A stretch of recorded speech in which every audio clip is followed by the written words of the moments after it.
روم کی جب جنگ تھی مسلمانوں کے ساتھ صحابی رسول حضرت عبداللہ ابن حذافہ سہمی کو بھی قید کر لیا گیا.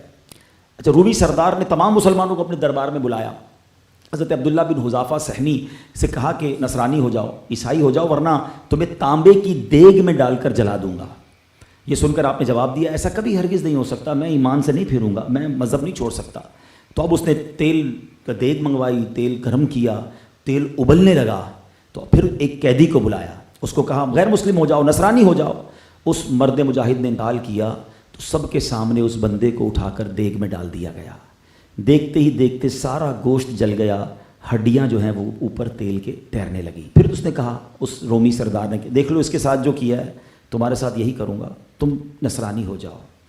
اس نے کہا کہ نہیں, میں بالکل کسی صورت بھی اسلام سے منہ نہیں توڑ سکتا.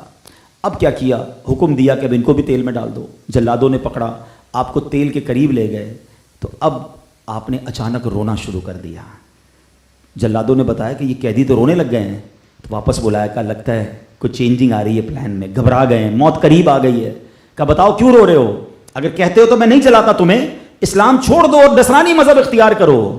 کہتے تم یہ سمجھ رہے ہو کہ میں موت کے خوف سے رو رہا ہوں؟ خدا کی قسم موت کے خوف سے نہیں رو رہا, میں تو اس لیے رو رہا ہوں کہ میرے جسم میں صرف ایک جان کیوں ہے جو میں دین اسلام پر آج قربان کر رہا ہوں. مجھے تو یہ پسند تھا کہ کاش 100 جانیں ہوتی اور آج ایک ایک کر کے ساری جانیں اللہ کے نام پر قربان کر دیتا.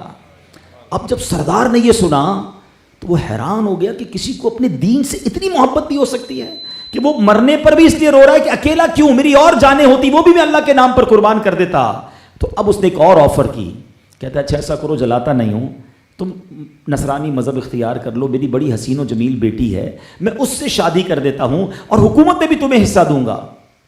کہتے میں کسی صورت اسلام نہیں چھوڑ سکتا.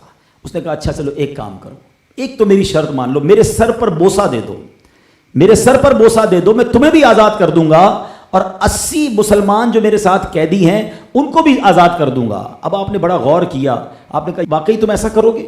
اس نے کہا یس میں ایسا ہی کروں گا. بڑا پرومس ہو گیا. آپ نے سوچا کہ صرف میری جان کا معاملہ نہیں ہے, 80 مسلمانوں کی جانوں کا معاملہ ہے. آپ نے کہتے نا کہ بادل ناخواستہ اس کے پیشانی پر بوسہ دیا, حسب وعدہ اس نے آپ کو بھی چھوڑ دیا, 80 قیدیوں کو بھی چھوڑ دیا. جب یہ تمام مجاہدین امیر المومنین کے پاس پہنچے اور سارا واقعہ بیان کیا, حضرت عمر فاروق کھڑے ہو گئے اور حضرت حذافہ کے چہرے کا بوسہ, سر کا بوسہ حضرت عمر فاروق نے دیا. اللہ اکبر. دیکھیں میں اور آپ نعت میں یہ شعر پڑھتے ہیں کہ کروں تیرے نام پہ جاں فدا, نہ بس ایک جاں دو جہاں فدا, دو جہاں سے بھی نہیں جی بھرا, کروں کیا کروڑوں جہاں نہیں. یہ بولنا آسان ہے مگر صحابہ نے یہ کر دکھایا. جب جب موقع آیا صحابہ نے یہ نہیں دیکھا کہ ہماری جان قربان ہو جائے گی, ہمارا مال قربان ہو جائے گا. انہوں نے ہر چیز سے زیادہ اگر کسی چیز کو فوقیت دی تو اللہ اور اس کے رسول کے پیغام کو اور دین متین کو فوقیت دی. یہاں اس واقعے سے ایک بات اور بھی سیکھنی ہے کہ ہمیں اسلام کو ہمیں گرانٹڈ نہیں لینا چاہیے. یہ بہت بڑی نعمت ہے, اللہ کا احسان ہے ہم پر. دیکھیں نا کئی لوگ غیر مسلموں کے گھر پیدا ہوتے ہیں, کئی لوگ ایسے ملکوں میں پیدا ہوئے جو مسلمان نہیں ہیں. مجھے اور آپ کو بن مانگے رب نے مسلمان بنایا, مسلمان ماں باپ عطا کیے, مگر اپنے ایمان کی قدر کرنی ہے, ایمان کی حفاظت بھی کرنی ہے.